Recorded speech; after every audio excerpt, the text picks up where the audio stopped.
Inclusive education is regarded as a top global priority, yet it remains one of the most debated areas of the field of education, due to its policies and practices. Its policies should be included in all educators' approaches to teaching, but it is easier said than done on how these approaches are put in place. This video essay attempts to analyse Ireland's definition of an approach to inclusive education, and makes reference to global policies, including the Salamanca Statement. The concept of UDL will be discussed, taking into account Dr. Friedrich Fave's opinion from his episode on the Inclusive Dialogue podcast. And finally, this video essay will discuss Dr. Kate de Bruyn's view on inclusive education and the concept that she explains of multi-tiered systems of support based on her podcast episode and other literature. In order to fully understand the concept of inclusive education, the term must be properly defined. The Irish government defined it as a process designed to increase the engagement of each child and young person in their learning, build the capacity of all schools and settings to create welcoming cultures and communities, and, at a system level, reduce exclusion within and from education. The government statement also mentions how inclusion must consider ethnicity, socio-economic background, culture, membership of the Traveller and Roma communities, language, religion, gender, and sexual orientation.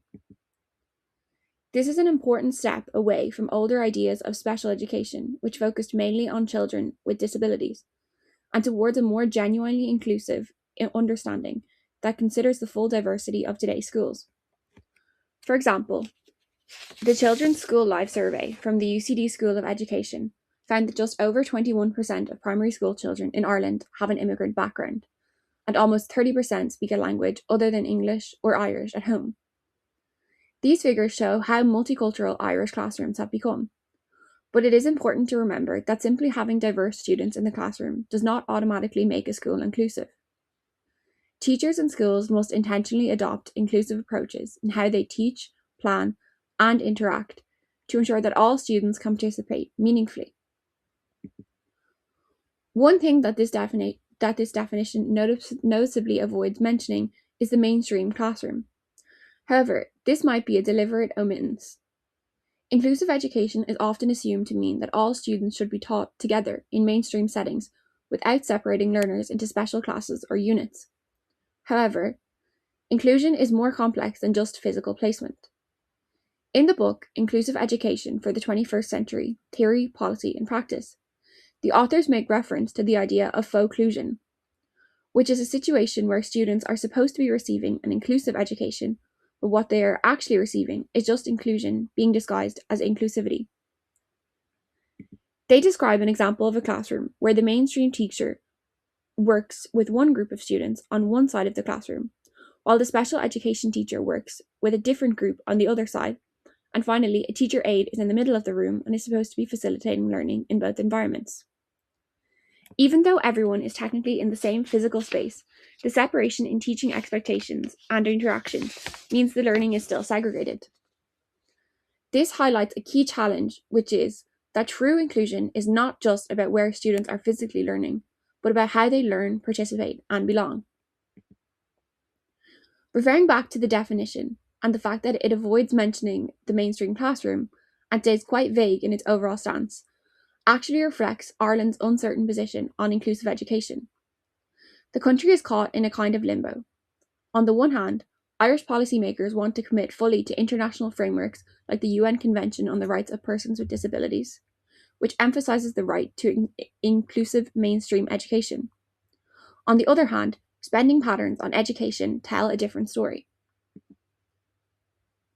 Between 2011 and 2019, funding for special education increased by about 46%, but a large portion of this investment went into expanding special classes, units, and schools.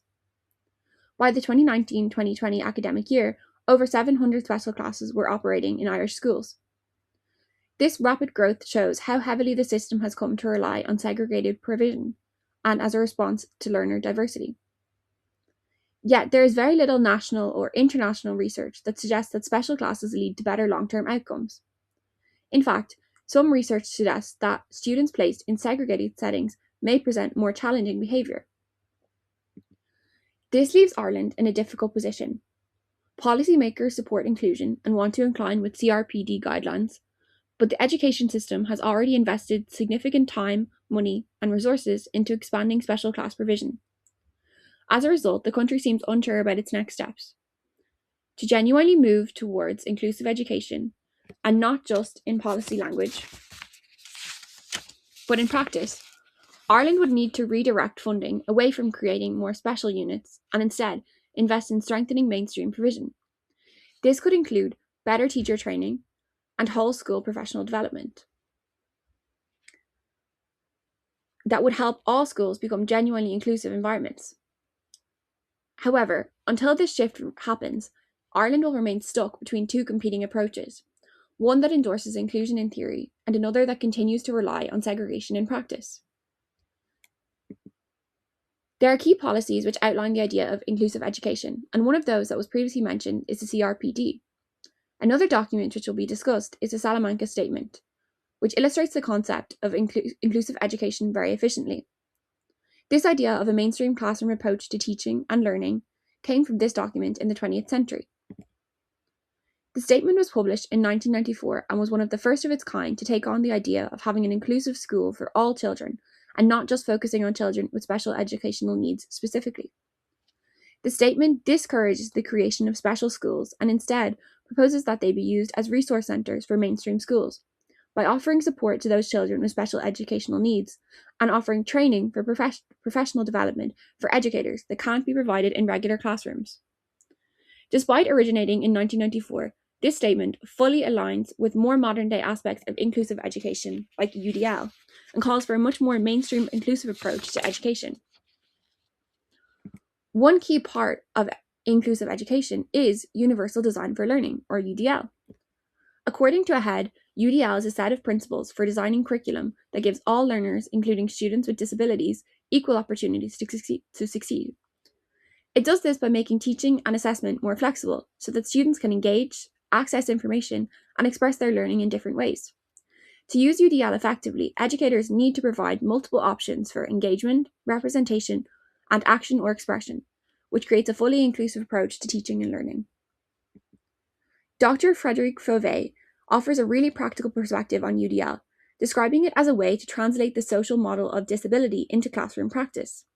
In his episode of the Inclusion Dialogue podcast with Dr. Joanne Banks, he emphasizes that teachers should plan for diversity from the start, instead of trying to fix barriers after they appear. Fauvet explains that designing for diversity means giving students real choices in how they complete their learning. For example, a student could prepare an essay by hand using pen and paper, type it on a computer, or even record it as a podcast using their phone or computer.